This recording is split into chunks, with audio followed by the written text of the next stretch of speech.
மேலும் இங்கே இதை பார்த்துக் கொண்டிருக்கின்ற வேடிக்கை பார்த்துக் கொண்டிருக்கின்ற பெரியவர்களுக்கும் தாய்மார்களுக்கும் இளைஞர்களுக்கும் இந்த நிகழ்ச்சியை நடத்துவதற்கு அனுமதி வழங்கிய காவல்துறை அதிகாரிகளுக்கும் இந்த நேரத்திலே நாங்கள் நன்றி சொல்ல கடமைப்பட்டிருக்கிறோம்.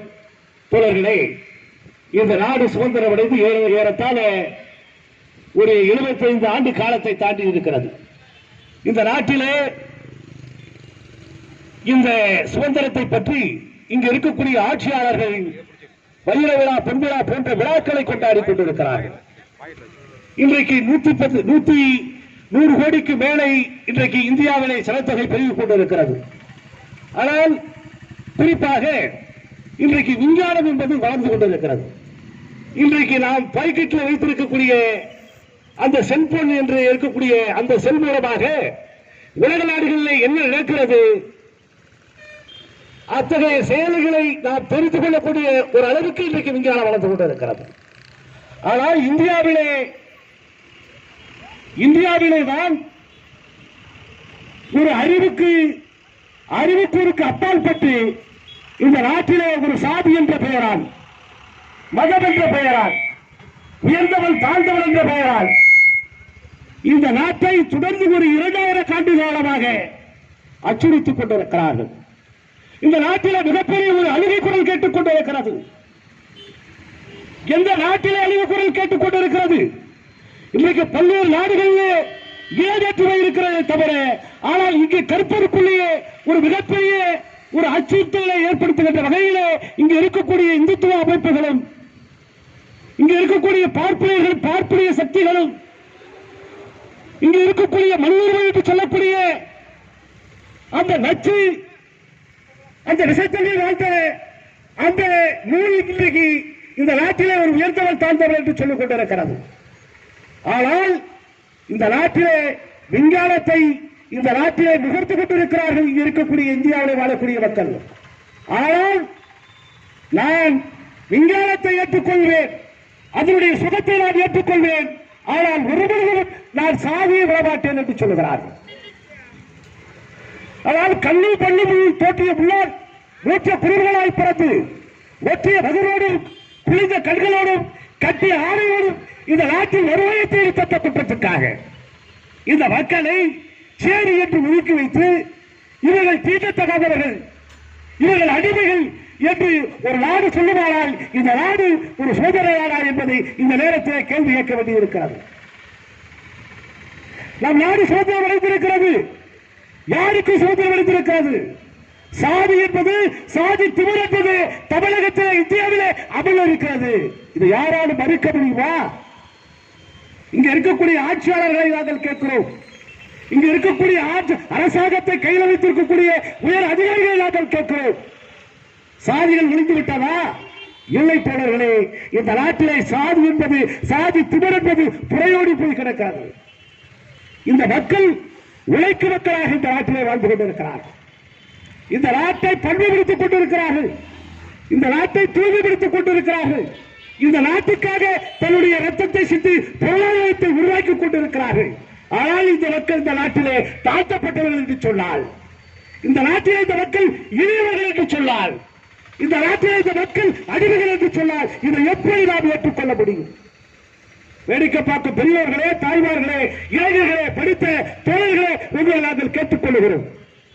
எங்கள் போன்ற முன்னோர்கள் இந்த சமூக மாற்றத்துக்காக போராடி எத்தனையோ பேர் உயிர்களை இழந்திருக்கிறார்கள், உணவுகளை இழந்திருக்கிறார்கள், கஞ்சி இல்லாமல் தண்ணி இல்லாமல் இறந்திருக்கிறார்கள், செத்து மடித்திருக்கிறார்கள்.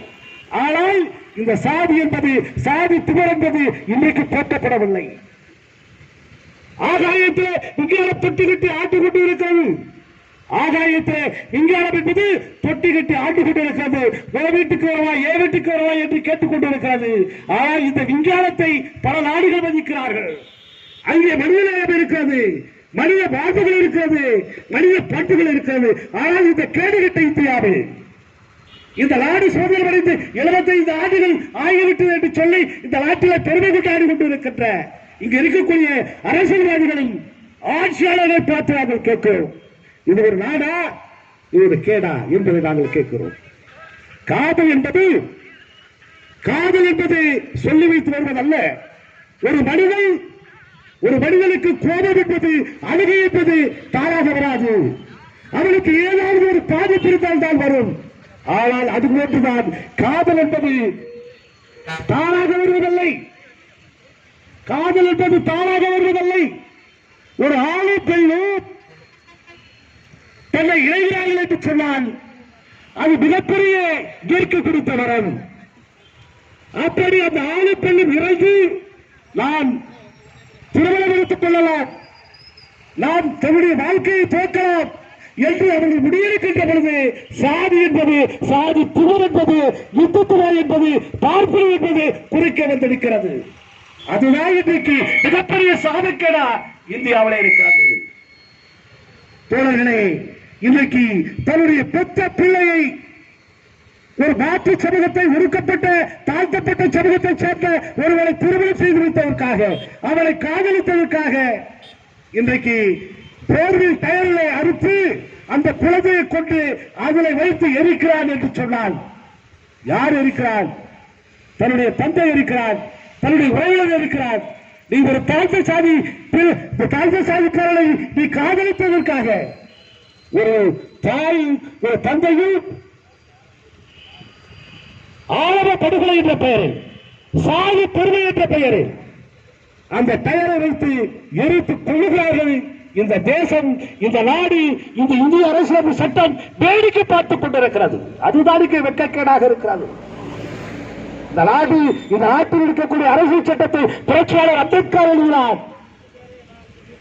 ஒரு ஒடுக்கப்பட்ட சமூகத்தில் இருந்து வந்து இந்த நாட்டினுடைய இந்திய அரசியலமைப்பு சட்டத்தை புரட்சியாளர் அம்பேத்கர் எழுதினார்.